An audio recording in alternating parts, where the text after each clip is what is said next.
Good morning. Good morning. How are you? I just wait for some of you to jump on. Oh, and I get myself a little bit comfortable on my chair. It is absolutely pouring with rain outside. So if it gets really loud, you might, I don't know. I think sometimes you can hear me or sometimes you can hear it and sometimes you can't. So we'll just see how we go. I'll just wait for some people to come, say hi in the chat. I've got a few things to show you today. Here they come. Hi, everybody. Good morning. How are things with you? Have you been making heaps of stuff? I'm curious to hear what you've been up to. I've been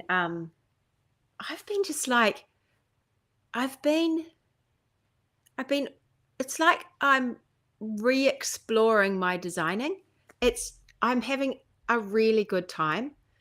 Hey, Amanda, I feel like it's been ages. I know, so much for all your free time. Hey, Sabrina, sunny, and we're supposed to be a warm day down here in West Melton. Well, West Melton. It is pouring with rain. It's actually a lot warmer now here.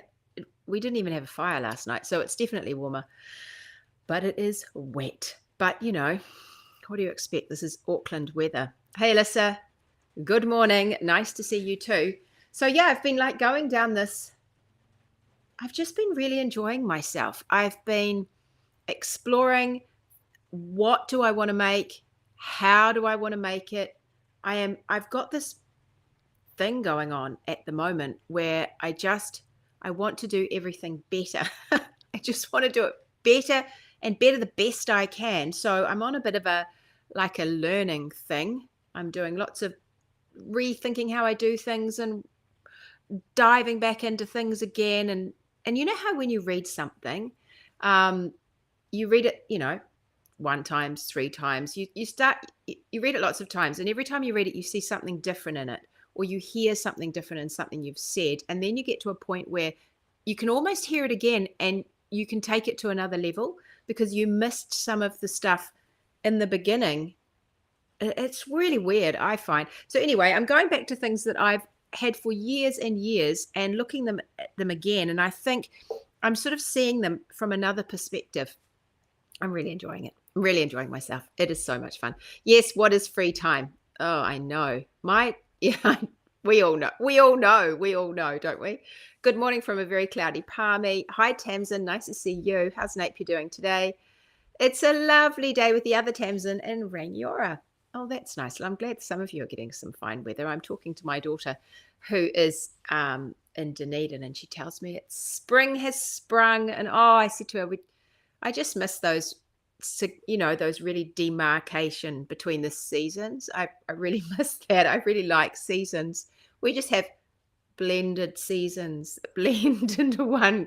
Winter sort of blends into summer, summer blends into winter. Hey, Muriel, lovely to see you. So there are a couple of things I wanted to show you. One is my nitty-naughty. Oh, here's a postie. So you know how it was really slippy and it was falling apart. It was just falling off. And some of you commented that yours did too. And in fact, Helen sent me an idea, and she showed me at Cannes when I saw her with putting a screw through the top so that you actually create a thread. It can screw in. The thing is, it was fixed. No, was it fixed? It was fixed on, but you could unscrew it to lie it flat, which was interesting. But by then, I'd actually already come up with a solution. So I talked to you about how I was going to try plumber's tape, and I did. And I've got Mr. Middle to tell me about that. It's called PTFE, and it's a springy, very thin Teflon thread tape. It was useless. It didn't work. The plumber's tape was absolutely and utterly useless. I wrapped it on, and then I put my top on. Great. Take it off. It just came off. The plumber's tape just came straight off. So then I had a poke around, and I found some electrical tape. And electrical tape, he tells me, ours is black. It's insulation tape, he said. It's plastic. It's kind of plasticky. It's slightly stretchy, which it is. So I'll show you what I did.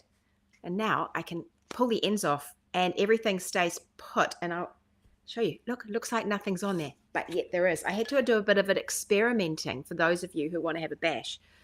So what I did for the first one is I've just wrapped electrical tape around the whole thing. And it is a little bit thicker. I mean, you really, it's not even, like, it's barely anything. It's barely thick. But I wrapped electrical tape around the whole thing. Well, that was just too tight. It was too tight at that point. So I thought, okay, well, what if I just wrap it around half of it? I'll see, and that works perfectly. So one end, I just wrapped a little square of electrical tape around half of it. And I thought, it's actually not so ugly either. It's not so bad. So one half just has it around half, and it goes on, and it's movable, and it comes off, and it's good to go. The other side, I couldn't even do half. I couldn't even do half. I had to do quarter. I had to do a quarter of it. It must just be the variation between the whole or the dowel. It must be the dowel anyway. I couldn't even do, I couldn't do a half. So I did a quarter, and that end goes on really well. It's actually slightly stiffer. So this one is obviously not quite as loose as the other one. And that works really well. So it stays on when you pull it on and off. So now I can take the ends on and off. I can move them, and they do not fall off. They're just on. They won't fall off. They take a little bit of a pull to get them off. So I thought I would show you my DIY fix. I am a big fan of DIY fixes. I'll just tell you now. Well, I think a lot of you probably are too, but I love make, do, and mend. I am just a huge fan of make, do, and mend, and I'm so thrilled that I did this really simple little fix for my nitty-naughty. So it's had a little bit of use. I'll show you what I've been using it for. Angela says, what jumper am I wearing? Let me tell you about that first. I'm wearing my second version of Maiden. I was actually just thinking about it this morning, this jumper. And so I made this originally in a slightly more rigid yarn.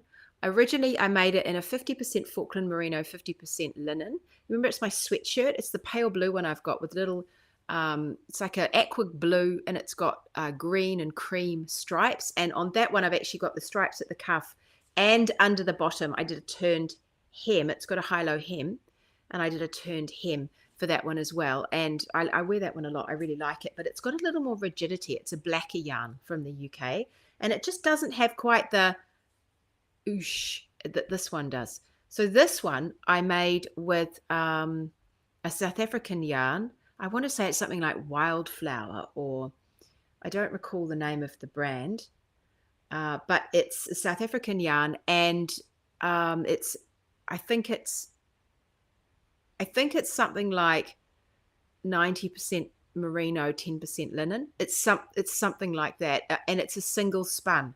So technically, no, is it a single spun? I feel like it was a single spun.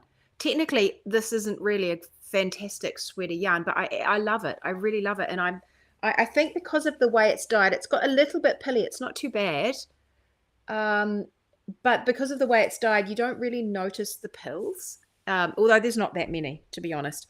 But I can't remember the name of the dye. But anyway, it's quite nice and motley, this lovely green. And then I just used scraps for the top. And like I said, I didn't do the color work. It's so comfy. It's so comfy. It's light. It's soft. It's really drapey, and it moves. I'm ever so comfy in it. I'm really pleased with this jumper. I've been thinking about necks a lot lately, because I did a class at Knit August Nights about necklines and shoulders.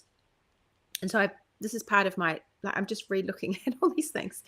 And when I made this pattern, I thought I was being clever. And then I realized that actually someone already does this. I just didn't realize that. And I just did it myself. But I cast on all the stitches for the neck. And then I created the shaping for this neckline so that the back was higher than the front.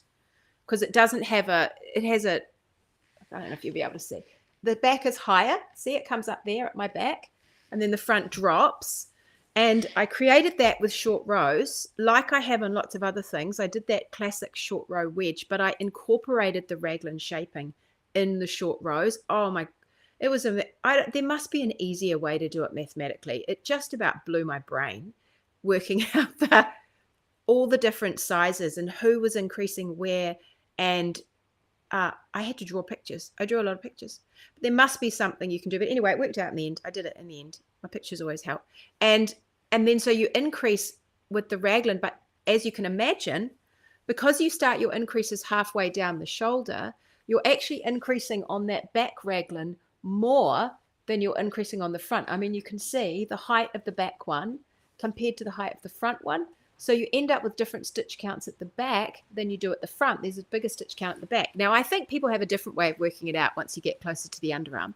But I just worked it out at the bottom of the underarm, so that I ended up with this.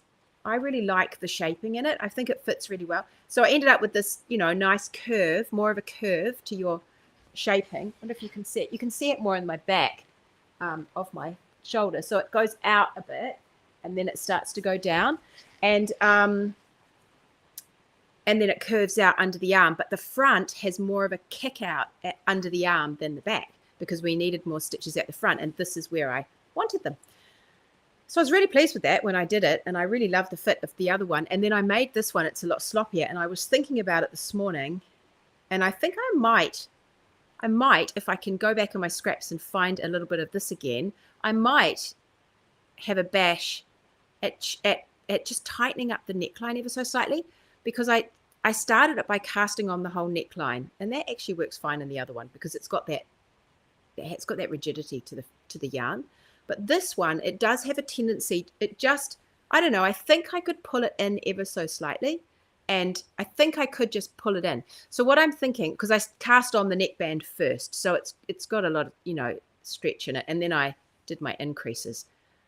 And also, I think what's happened under here is I'm not 100% thrilled with the curve that I got under here in this yarn. Because it went from this into the short rows.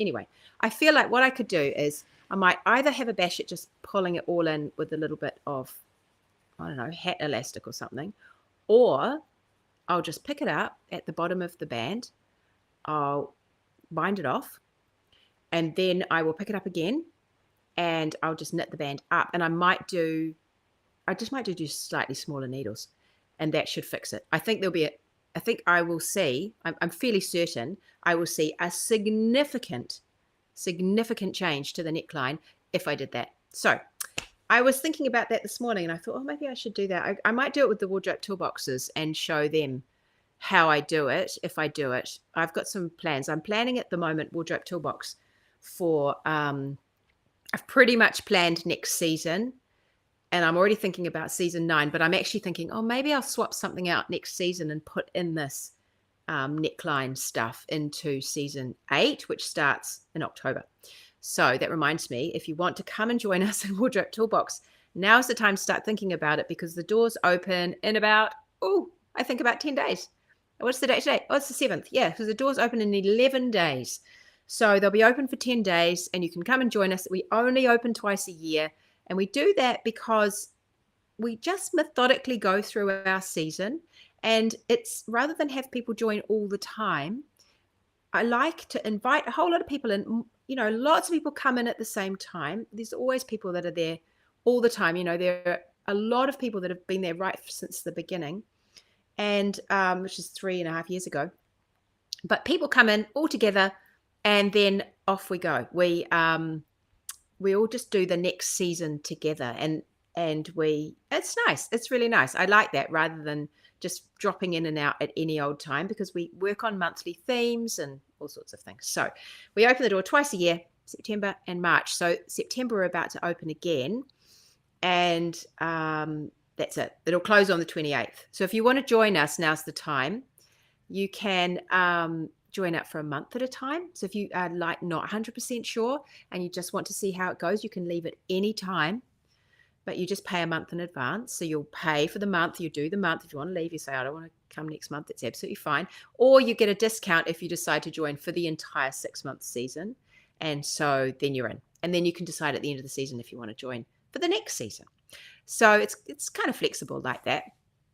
Yeah, it's really fun. So if you want to come and join us, I'll tell you a little bit more about some of the things that are going to be happening this coming season next week. I'll talk to you about it because the doors open the following Monday. I think it's a Monday, the 18th.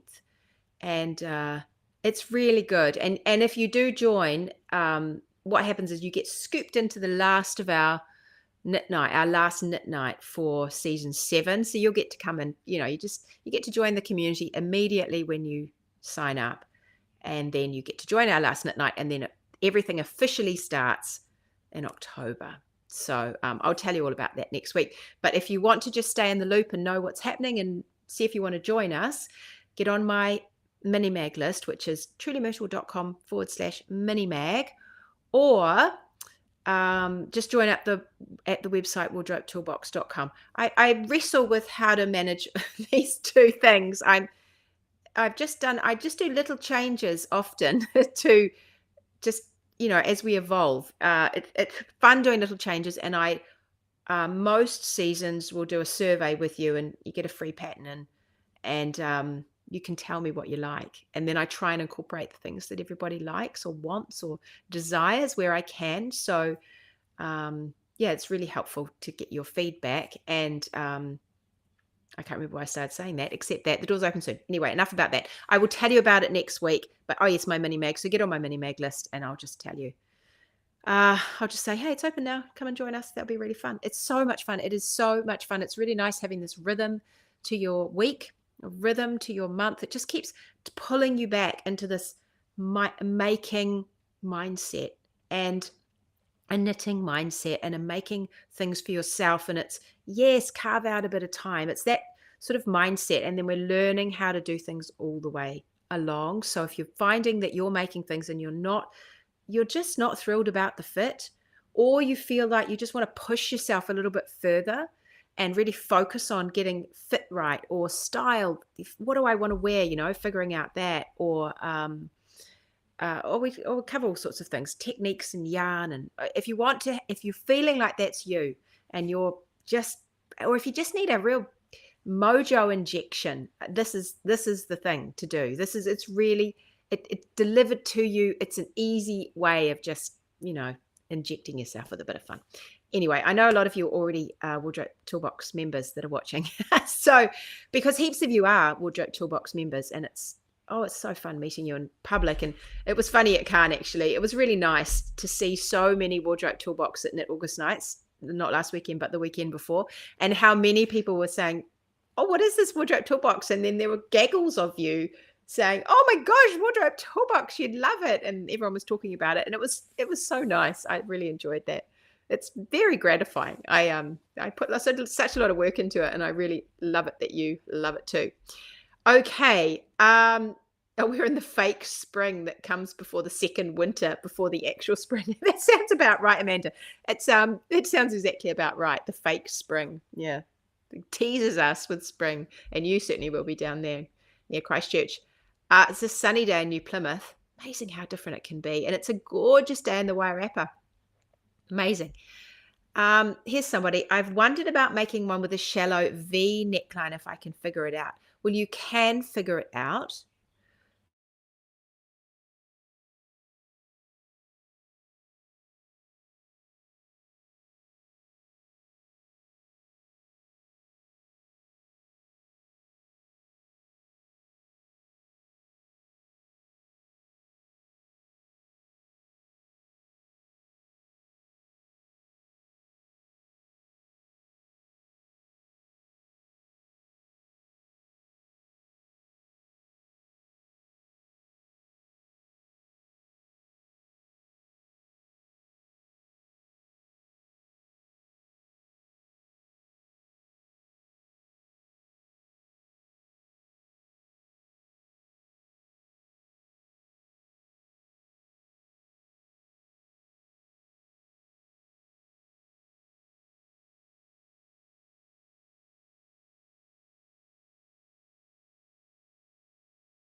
But leave yourself one stitch either side, and then, so you will knit yours flat for a bit. So you do more of the traditional sort of raglan shaping. If you wanted to, you could incorporate this higher back like I've done with short rows. So you could do a little bit of what I've done, but also knit it flat, and then do your V-neck shaping. Just work out how deep it needs to be, how many rows that is, how many increases you need to do. Do you want a central stitch in the middle at the bottom? And if so, make that an odd number so that you've got that central stitch. Otherwise, do you just want it to join like that? You probably want a central stitch. And then off you go. You can do that. you'd probably just keep tabs on what's happening down here. But that would, I think that would be fine. But do keep it. Don't go plunging down here. You look like you got nothing on, I think, if you had it plunging right the way down here with a neckline that wide. Okay, you can figure it out though. I know you can. That's exactly the kind of stuff. I don't know who's saying that. Is that you, Amanda, who's saying that? Because that's the kind of stuff that we can do in Wardrobe Toolbox. We can actually, we have a thing in there called Fit Night, and Fit Night is really helpful if you have, it was a member's idea and I decided to implement it. And if you have a specific question about what you're knitting, or you want to try, or you're stuck on something, or you're always got the same problem, we bring it to Fit Night, and then we can, if you tell me in advance, it's helpful. And then we bring it to Fit Night, and we talk you through it. I can walk you through it and help you out. And it's really useful then to actually have a conversation, particularly if you're there, to have a conversation, and you could jump on the screen, and it's really helpful. It's excellent one-on-one help. And also, bonus, we have the hive mind there as well, because it's not just me, although I will often do, if I get your questions in advance, I'll research them. So I have a whole lot of ideas for you and I've thought it through. But if when we're there, it's also fantastic, because then there's dozens of other people there as well live, because everything's live, but we record it, so you can watch it later. But if there's dozens of other people there, then often people have the same problem, or they've dealt with it, or they have an idea, or they've thought of something that I haven't. It's really great way of getting some specific help. Okay, Amanda said, I really need to finish mine. The fit is fantastic. I just need to find the time. I'll be back up to 11 whips next week. I really need to get some solid knitting time. I've got a new test coming for my testers too, Amanda. It's going to, don't even ask me about that, but it's coming. It's taken me quite a while to really nut out exactly what I want to do. So it just takes time, these things. Hey, Tracy, Maria, lovely to see you first time live. It is a miracle that you're here. Hey, Robin, you have a lovely weekend too. It's a beautiful day in Central Otago, apparently. Oh, it's Nikki. Yeah, I don't know why your name's not showing, Nikki, on Facebook. I think you have to sign in, and then it tells me your name. Some people, I don't know, some reason it's not telling me your name. So if you just write your name at the end, that's helpful for me. Okay, so I was going to show you something else. Speaking of nitty-naughties, I've made some more yarn, and it's the cream that I showed you the other week is now, it's a 2-ply, and it is like, some of it's quite good, others is really not that flash, but it's very rustic, and it's so lovely and soft and fantastic. I am quite thrilled with it. It's a little bit over twisted in places. I definitely have to work at my plying, and but yeah, I did 2 little skeins. I haven't actually weighed them, but I'm guessing I've got 100 grams between them. I'm guessing there are 500. I'm guessing they're about 50 grams each. Oh, look, so you can see that one is way over twisted there, but I feel quite pleased that I'm back on back in the groove. I'm definitely improving. Every single time I sit down, I'm improving, and I'm trying to do a little bit almost every day. I try and do it every day. Sometimes I miss a day, but I try not to go more than 2 days. And even if it's just 10 minutes, it's great. So I've been doing quite a lot. I've been spinning. From this, I've moved on to a braid that I showed you a couple of weeks ago, which is a pure Corriedale braid dyed by Deline. And Deline, I love it. It's Anna Grattan's yarn. For those of you in New Zealand, you'll know it's Anna Grattan's Corriedale, and it's dyed in all these lovely blues and purples, sort of a lilac-y, not really lilac-y, sort of lavendery lilac, I suppose. But it's lovely blues and purples, and that is just, it's heaven to spin. It's spinning up so easy. It's easy. I guess it's a combination of me practicing and also the fiber. But that is coming out fine and smooth. Now, I'm still a little bit finer than some places than others, so I'm definitely still working at that. But I was thinking about what to do with plying. Someone said, what ply is the best? It depends on what you want. There's different ways of doing everything with spinning. You can, if you dream it, you can make it once you get your skills up. This is what I'm telling myself. So this is a 2-ply where I had 2 bobbins and I plied them together, and I really was just trying to, like, some of this is just way overplied. I was trying to figure out the tension on my spinning wheel when I was plying. I was getting into the rhythm of it though, so I'll just keep practicing with that. But then I thought, so two ply is quite an oval shaped yarn because it's only 2 balls together. So if you imagine there's just 2 balls, 2 plies, then you can imagine the yarn, the fiber is more oval because it goes, you know, around when you put those 2 together. 3 balls together, so you've got 2 and then 1 more, it's a round yarn. I love 3-ply yarn. So I think 3-ply is my preference, but I will do some 2-ply as well, just depends. But I love a round yarn. That's kind of where I'm going right now. So I'm thinking with the blue I'm doing, because I didn't split it and I didn't do a bobbin and a bobbin and a bobbin, I didn't do 3 bobbins and then bring them all together. I just did 1 bobbin. Actually, I've just about finished a bobbin. I have to start another bobbin and I've got about a third of my braid to go. Because I did it like that, I thought what I would do is I would chain ply it. So it's also called Navajo plying or chain plying. And it's sort of like making a crochet chain with your fingers. I completely forgot how to do it. I had to look on YouTube and find a couple of videos. And then I was like, oh yeah, I remember now. I knew the guts of it, but I couldn't remember how to hold everything, what hand held things. And I was plying it way too fast when I started because I had a little practice on this little bath colored yarn. I had a practice doing some chain plying. So I'll show you. I just had this left over, you know, that little bit that I started with, the very first bit. I had this left over.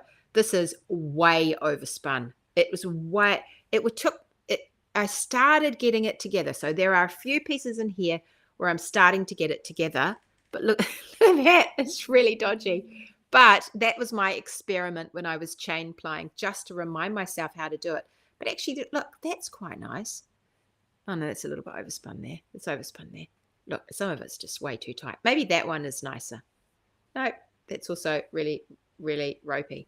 But anyway, I know how to do it now. But I reminded myself how to do it. So you kind of hold the yarn out and then you pull a loop through. So it's coming off a single bobbin. And you're pulling up. Yeah, it was Shandy. That's who I watched, actually, from Fiber Arts.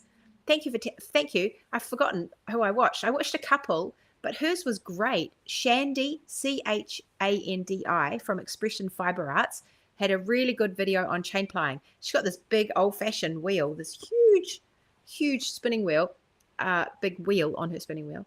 And that was very good. It was very good. It was a little bit longer than another one I found, but I liked her description of things. She fleshed out why you were doing things in certain ways. And I always enjoy a why. I like a why. So anyway, I just did a little bit. And it didn't, you know, it took me 5 minutes, 10 minutes. And I was trying to get out some of the kinks because some of this was my really early spinning that I was then trying to chain ply. So you can imagine the mess of that. But I've reminded myself how to do it. So I think I might need just a little bit more practice, and then I will have a bash at plying this yarn I've got that I've been working on, Delene's yarn. I'll have a bash at plying that, and I think it'll be really, really, really, really, really, really pretty. So that'll be fun. And I'll show you. I should have that done by next week, so I'll try and bring that out and show you if I get a chance to do it. Is that your maiden in grays? It's in green. It's actually green. If it looks grey, it's not grey in real life. It's got flecks of grey in it, but that's the linen.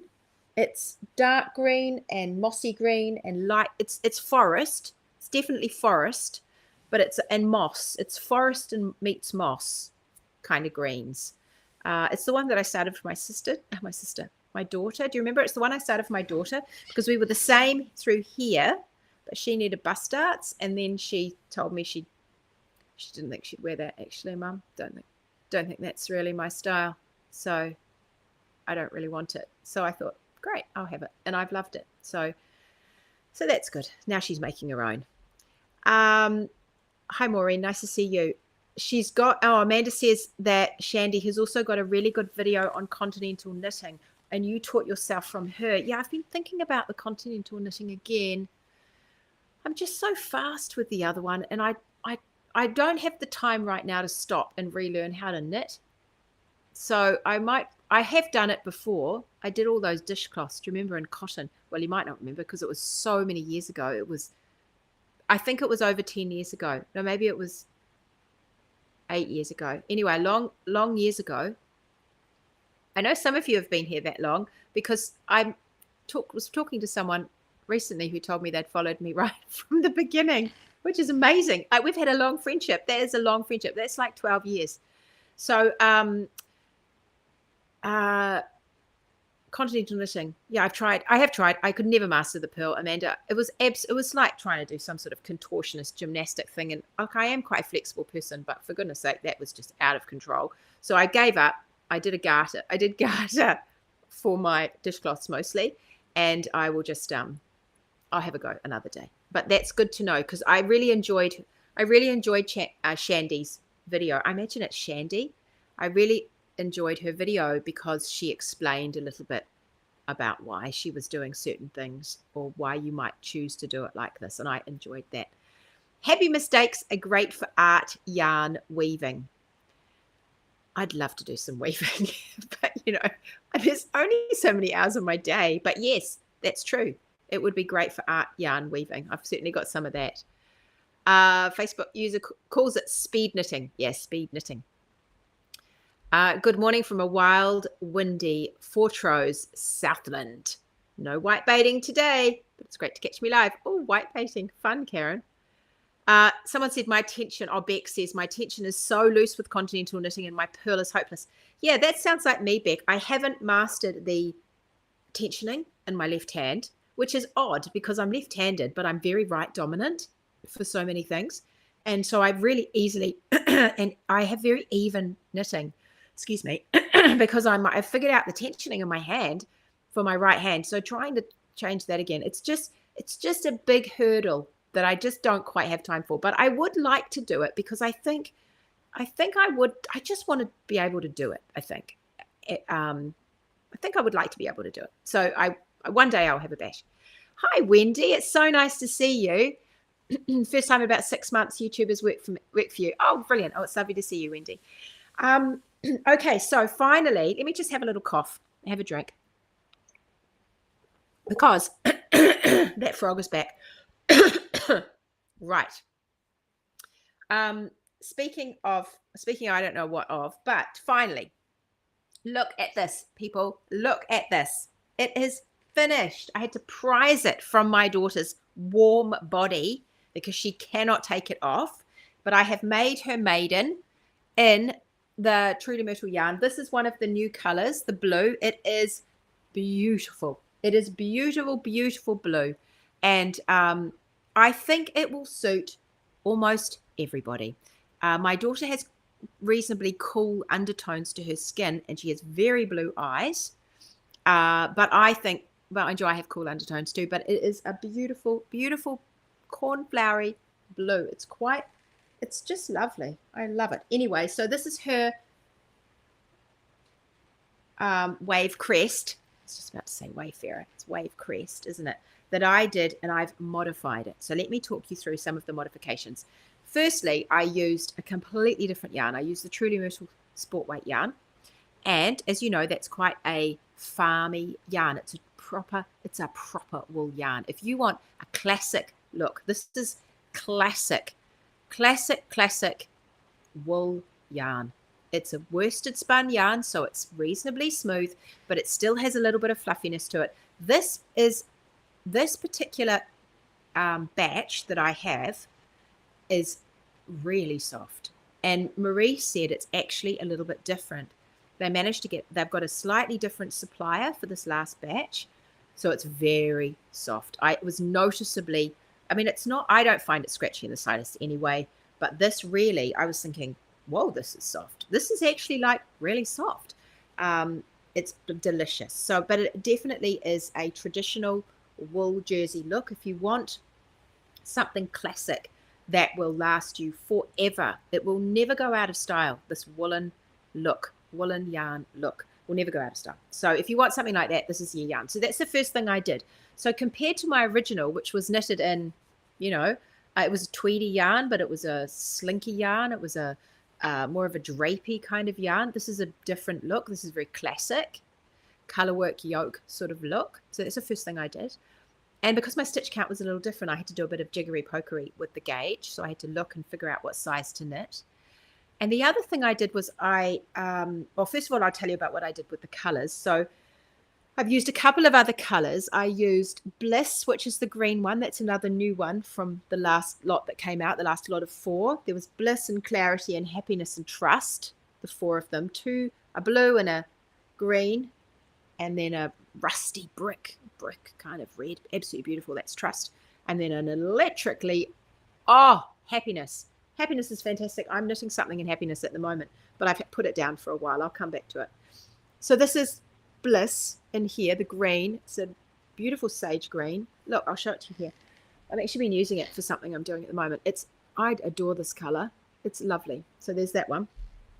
And then I used Liberty, which is it looks quite gray in here. It's a very gray blue.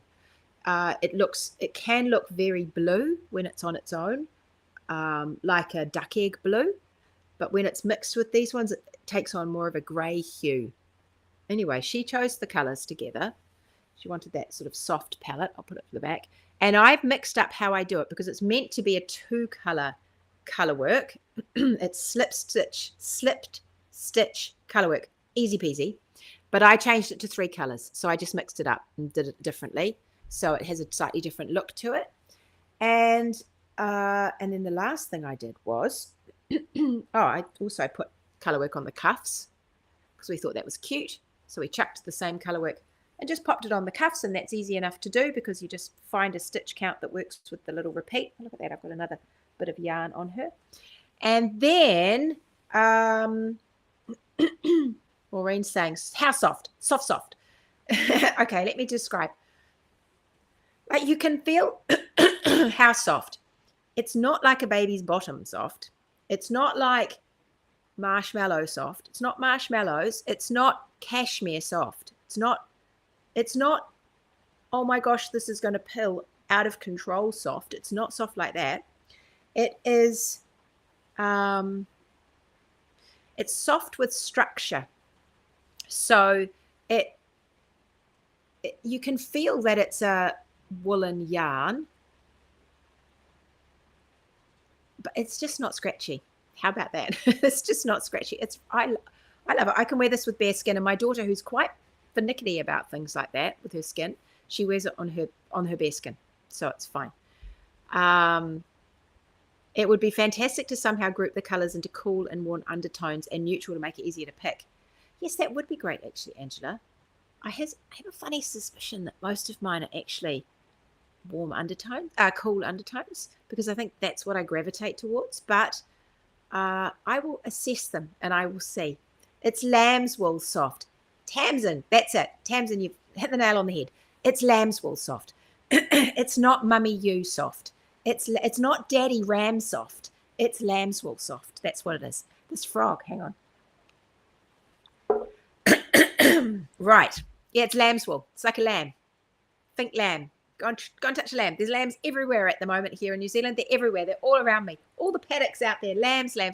We don't have lambs this year. I adore lambs. And I love the way they spring off the ground, but they're so soft compared to the rams that butt you in the bottom when you're trying to do anything, or the sheep that, just walk off and leave those lambs and kick them off when they're sick of them. Not those. It's lamb soft. You're right. Okay, what else did I do? I thought about sizing. So because I'd made the other one, I'd made that floozy too for my other daughter. Do you remember? In the cream with the quite strikingly contrasting color work. Because I'd done that, I got her to try it on. They're similar in size, but one is obviously cut 3 years younger than the other one. So they just have a slight size difference to them, but they're almost at the same size now. So anyway, daughter 16 tried on daughter 13's jersey, and she really liked the neck of it, but she wanted it slightly fuller in the body. She's got slightly bigger breasts, and she's just slightly more mature. Her body is just slightly more mature. So she wanted it slightly more fuller in the body, but she liked the smaller neck. She wanted it to be higher and smaller on her, that kind of look. So what I did was I cast on, it's a different pattern, but what I did was I looked to see how big that neck was that she liked. And then I worked out roughly how many stitches I'd need to create that neck, and I cast on that neck in the other pattern. And then I started there. And then I thought, okay, well, I think it was a size 1, something like that. So I cast on the smaller neck, and then I thought, right, now I've got to get from that stitch count to the stitch. What did I do? Oh, yes, I think I carried on with size 1 for the first part here. Maybe look, I should have written it down, but I definitely went from one size to another size, and I went through as I went. I think I might have changed sizes in here. So I think I did a little jump maybe to the next size for this one, and then I did another jump to the bigger size. I jumped a couple of times. I probably said it on another podcast, but from my memory, I jumped up sizes in between the color work and above the color work. And so by the time I got to the sort of halfway down the color work, I'm on the size that she wanted for the bust, and then away I went. I just did that for the rest of it. So you can fiddle around with things. If you can see in your pattern that there are places to change. I mean, I think I did quite a substantial increase here, but I'm pretty sure I did do another one in the middle just to get her to the right place. Anyway, it looks fantastic on her. Of course, she will not be in a photo. That's fine. But it looks absolutely fantastic on her, and it fits. It's got a real vintage look to it, and she really loves that kind of vintage vibe. So it's got quite a 50s kind of, cute. It's slim fitting on her. It's not tight, but it's sort of comfortable, slim fitting, classic colorwork jumper look. She looks really good in it. Color looks amazing on her. So all in all, she's pleased. I'm pleased. Yay. I finally got around to knitting something for two of my children, after years of not knitting them anything. So I feel quite good, and I'm off the hook now for another few years. So that's pretty good. And then hopefully they'll knit themselves something, because that's what they should do. So, yeah, I thought I'd show you that. Okay, someone's saying here, could we please have a masterclass on warm and cool colors and skin tones? Do you know what? We actually have one. But we could definitely go back and have another look at it.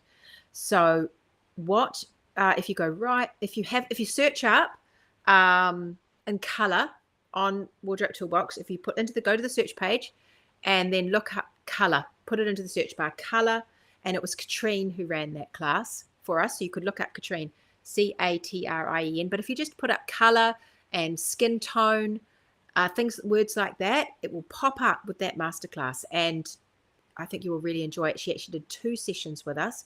She did a full masterclass, and then there were questions followed. So she came back and she did a question and answer session as well. So yeah, it's really good. But I do think it's something that we can definitely take a slightly different take on and go back and have another little look, because I really, really enjoy those. And I think as years go by, you often want to dive back into the same information and just rethink about it. And like I said right at the beginning of this podcast, it always amazes me how when you consider the same information again, you see something different in it. So I feel like we could take that in another angle. So we could do that. If you remind me, I could look at doing that. It'd probably be season 9 now, but we could go back to it. Beck says, learning that you can fiddle with the pattern is one of the things I learned from Wardrobe Toolbox. Oh, that's excellent, Beck. Well, that is really what we're all about, isn't it? It's yours. You're the boss of it. I think seeing these patterns, there's a couple of things about it. One is it's yours. You can do whatever you want with it. There's no, once it's out, see them as blueprints. It's a blueprint that you can play with. And I think part of being able to see it as a blueprint that you can play with is learning to unpick it. And so learning about how, well, first of all, sorry, this frog on my throat's terrible today. But I think, one, who are you knitting for? And we're learning about ourselves. And so we do this measuring of ourselves and we figure out who exactly am I knitting for? Like, I'm going to take an objective look at the shape and the size of the person I'm knitting for. And when we think about size, we don't get all hung up on the numbers, because actually what we have discovered in Wardrobe Toolbox is that it's your shape that is important. yes, size when we're choosing a pattern and when we're thinking about numbers of stitches and rows, of course, size. But when we're thinking about what we want to make and what we feel good in and how we want to make those modifications, it's our shape that is important. And it was funny the other day when I was in one of my classes at August Nights, because there were 3 of us standing there and we were 3 different sizes, but we were the same shape. And I think I find that just extremely exciting to think that that you can hone in on something like that, and it just feels good. It feels really good to me. So so we think about who we're knitting for, and then we start unpicking our pattern, and we think about where exactly do I want to make the changes? How do I figure out where to look in the pattern to do that? We've got our schematics and we've got our sizing tables and we've got our instructions, and then we input ourselves into it, and that is with different yarn and how's that going to behave, and different colors and what plays nicely together and what suits me. And then also this whole idea of different stitch counts to make it work for what I want it to do. And that's a little bit of maths, but we've broken that down so that it feels totally doable, because it is totally doable. You can do it. But if you see it little chunk by chunk by chunk, then it all feels doable. So it makes me feel quite excited, because I'm giving you the fishing line. I'm not giving you a fish. I'm giving you a fishing line. I give you fish every second month because I give you a pattern. You get a free pattern. But I endeavor to give you a fishing line, and a really good fishing line, so that you can go out and you can figure it out for yourself, because then you're totally the boss, which is great. Okay, everybody, it's enough of me prophesizing. I don't think that was prophesizing. Philosophizing. I think deeply about knitting. I think knitting is something worth thinking deeply about, because I think we are very lucky. This is an excellent hobby that we have. Making, creativity, knitting, those are incredible skills for life. I really believe. So I do think deeply about knitting all the time. All right, everybody, have a really, really lovely week. Enjoy your weekend. Make lots of things. I will see you next Thursday. If you want to hear a little bit about what happens behind the scenes at Wardrobe Toolbox, come and join me there, and I will show you around and talk to you about what's happening. There's a couple of noodle things that are going on next season, so I'll tell you about that. And the doors will then open on the following Monday. So catch you later. Have fun. Make heaps of things. See you later, everyone.